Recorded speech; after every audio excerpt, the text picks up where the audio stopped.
Karen is on the board of the local Humane Society, and the theme this year at the annual fundraising auction was I Dream of Kitties. Had an Arabian theme, and so the first thing that popped to mind was that we needed to have a camel built as part of the fundraising efforts. So this video and slideshow is all about what happens when you build a 7'2" camel in your garage.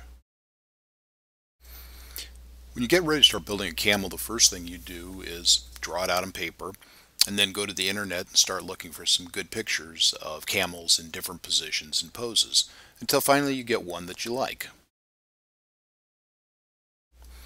The next step then is to start getting some rough dimensions. How tall, how long, how high should the animal be? And from that you get fancy and start assigning dimensions and get some idea of how you might build it. The next step is to make a model and decide how you're going to assemble all the various pieces. How do you support the neck? And what are you going to hook the tail to? Then of course there's the issue of how far apart should the legs be?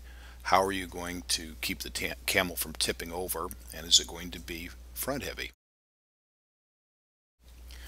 We decided that since the camel is going to have to be moved a couple of times, it should be as light as possible, and we decided that the best way to build it would be to make a hollow plywood core and then add multiple layers of polyurethane foam to the outside and sculpt it.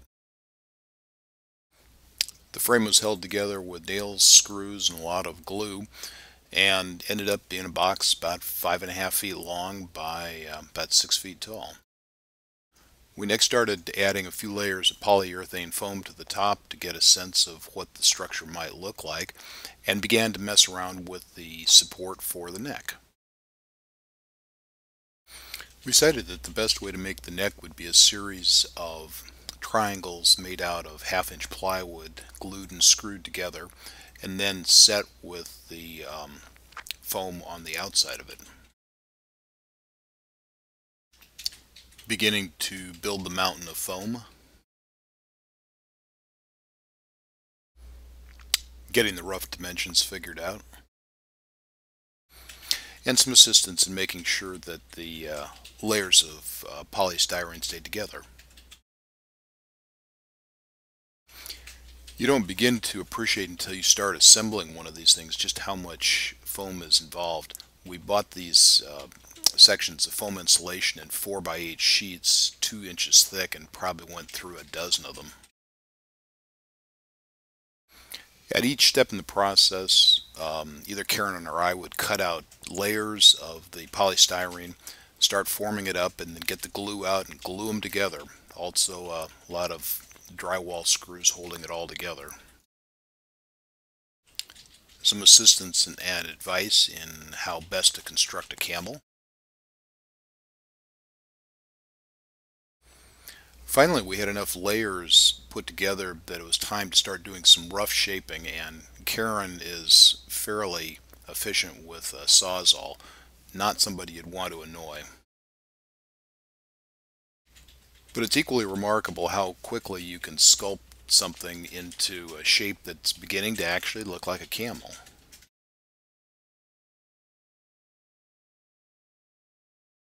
Bit of assistance from our helper. He spent most of about 3 weeks with a distinctly pink tinge about him, looking more and more camel-like at this point. Finally, it was time to start doing some of the more detailed work, and so Karen got up on top of the workbench, started roughing out eyeballs, ears, and other anatomically important pieces, and doing some delicate surgery with the Sawzall. Detailing was both a mini Sawzall and a lot of Dremel work, and again our faithful assistant. By this point in time, everything in the shop had a pink-purple look about it, and we found polystyrene foam in spots that I didn't know was possible to get them. At last, Karen was ready to start doing the detail work and coated gesso on the head and some gauze. The material over the body is actually burlap, so a layer of gesso underneath it, the burlap wrapped over the top of it, and then eventually another layer of paint on top of that.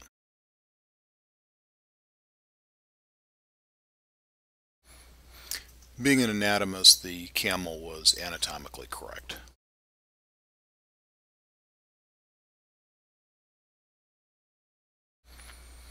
Clyde was getting his last coat of burlap up in the front and some filler compound, and at this stage beginning to actually look fairly complete. Well, Clyde can't be classified as being waterproof. He's certainly water resistant, being done out in polystyrene foam and latex. Again, being an anatomist, the Clyde had to have calluses on his knees and be as perfect as possible. Finally, it was time for Clyde to be fitted with an appropriate saddle.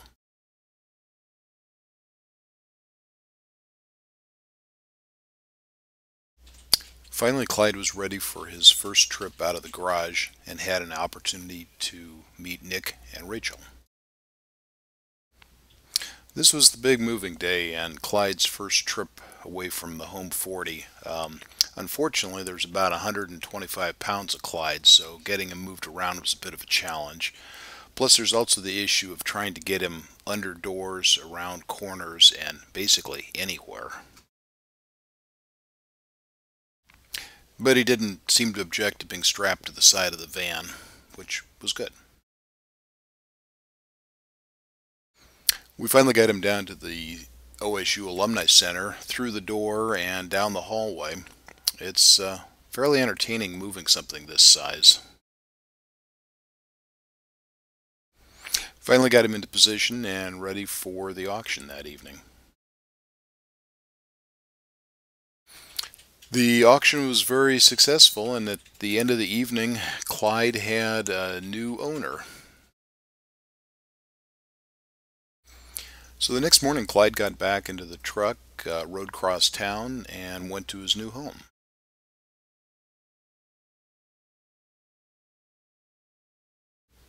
Took his blanket off before going inside, and then began the interesting process of getting a double-sized camel through a single-sized door.